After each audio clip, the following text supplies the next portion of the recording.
Hi, and welcome to HIM 105. In this video, I will provide you with some tips for completing your first assignment. I hope that you find these tips helpful.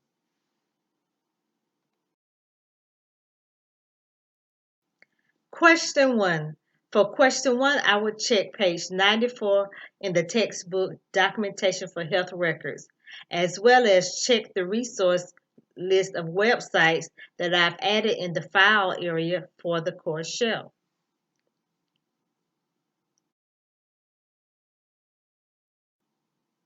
Question number 2. For question number 2, I will also refer to page 94 in the Documentation for Health Records manual.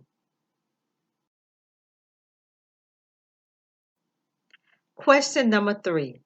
For question number 3, I will actually list out the steps that I would take to respond to the subpoena. If you need help identifying what these steps are, I would just Google the steps to responding to a subpoena for medical records, or again go to that resource list that I will be adding into the files for the classroom.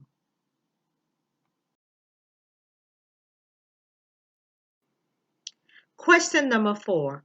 For question number 4, it's asking that you tell us the difference between a summons and a subpoena.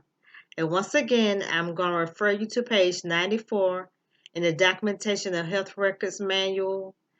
And just think about, what does a summons mean versus what does a subpoena mean? Question number 5.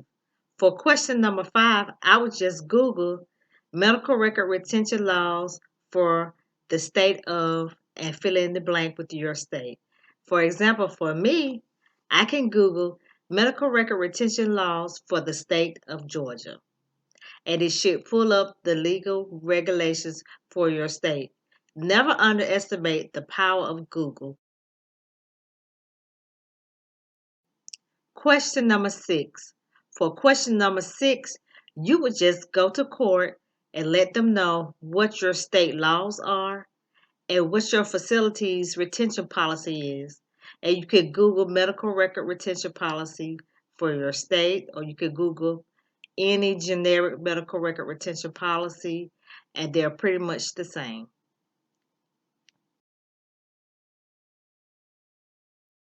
Question number 7.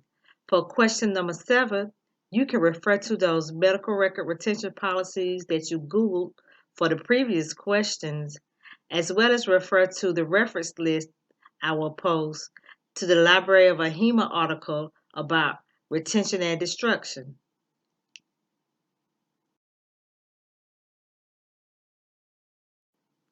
For questions 8, 9, and 10, be sure to read the resources provided. All the answers to the questions will be in those resources.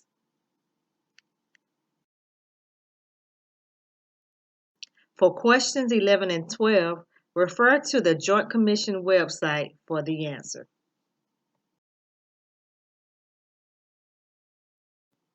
For questions 13, 14, and 15, refer to the cms.gov website to find the answers.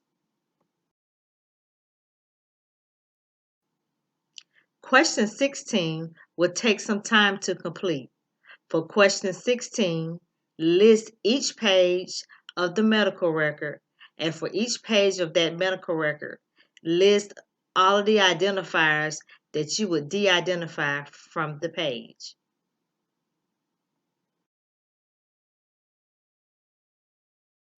For question 17, please refer to Chapter 3 of the Documentation of Health Records textbook. And finally, the answers to the remaining questions can be found on the Breach Notification Rule website and the OCR website. I hope that you found these tips helpful, and good luck with this assignment.